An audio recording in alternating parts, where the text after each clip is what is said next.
Hello Taurus, Sun, Moon, Rising, and Venus signs. Kamusta kayo? Sana po'y nasa mabuti kayong kalagayan. Welcome back po sa Star Tarot. Kung bago kayo rito, welcome din kayo. Thank you sa inyong support. I truly appreciate it. God bless you all. Wow, Taurus, napakaganda. Swerte kayo sa ngayon. We have number 23, Fortune's Wheel, luck and right timing. Ayan, so divine timing has come. Baka meron kayong mga hinihintay na mangyari, dumating. Maybe this is your wishes or maybe yung dreams ninyo. Maybe yun na ang dadating, no? Yun na ang mangyayari sa ngayon. Nababalot kayo ngayon ng good fortune and good luck. Kaya ang swerte ninyo sa ngayon, maraming positibong pagbabago na maaaring mangyari sa buhay ninyo sa ngayon.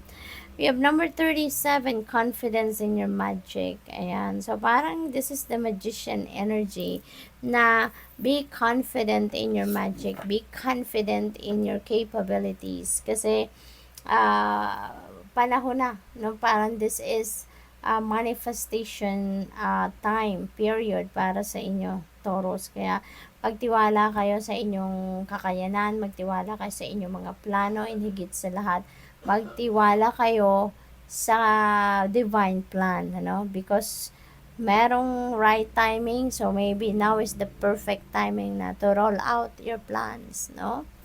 What else? We have number 15, Dust Devil. You are moving out of stagnation kasi nga mawawala na yung procrastination, yung mga hesitation na nararamdaman ninyo in the past. Ngayon, you are going to take action na. You're going to get on your feet and you're going to make things happen sa buhay ninyo. So, wala na kayo doon sa stagnation, wala na kayo doon sa pagiging stagnant na wala, hindi kayo nagte-take action, but now you're going to have confidence na in your own self, kaya maglalakas ng loob na kayo ngayon na mag-take action na.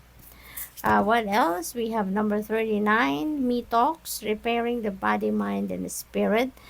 Iniimbitahan kayo dito na mag-detox kayo ng inyong sarili, purify yourself, mag-declutter kayo ng mga negativity sa katawan ninyo, sa sarili ninyo, release anything that doesn't serve your highest good anymore, no? And get ready, okay?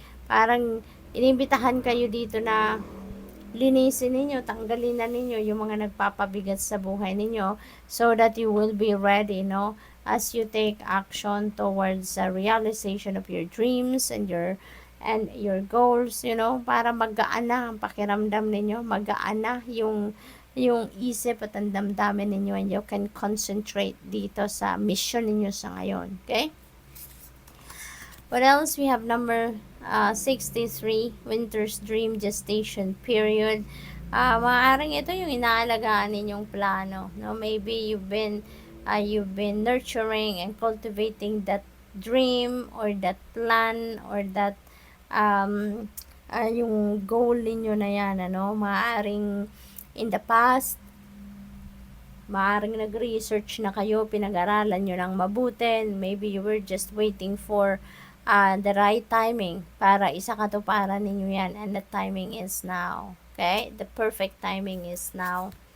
We have number 55, the farther gate, bold step forward. Ito yung gagawin ninyo ngayon. You are definitely going to take action. You're getting on your feet and you're taking action towards manifesting kung ano man yung mga gusto ninyong ma-manifest sa buhay ninyo, and you are going to you're going to step boldly, no, and fearlessly sa ngayon. So which is really good. Wala kayong aatrasan na dito, hindi na kayo pang hihinaan ng loob.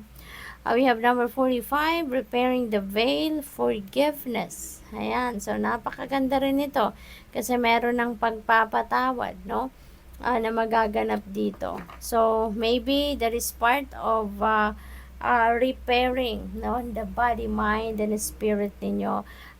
yung siguro mga sama ng loob ninyo, resentments na nararamdaman ninyo because of the pain pa na dinulot na kung sino man sa inyo, maybe tatanggalin nyo na din yan. You are ready to heal and you are ready to accept na kung ano man na nangyari ay nangyari na, that's already behind you, kaya handa na kayong magpatawad. You have that forgiveness na sa puso ninyo.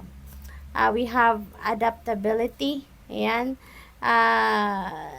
You are getting where you need to be, Taurus. No? Magiging successful kayo. Mararating ninyo kung ano man yung ini-envision ninyo for yourself because you are very adaptable, you are very flexible as well.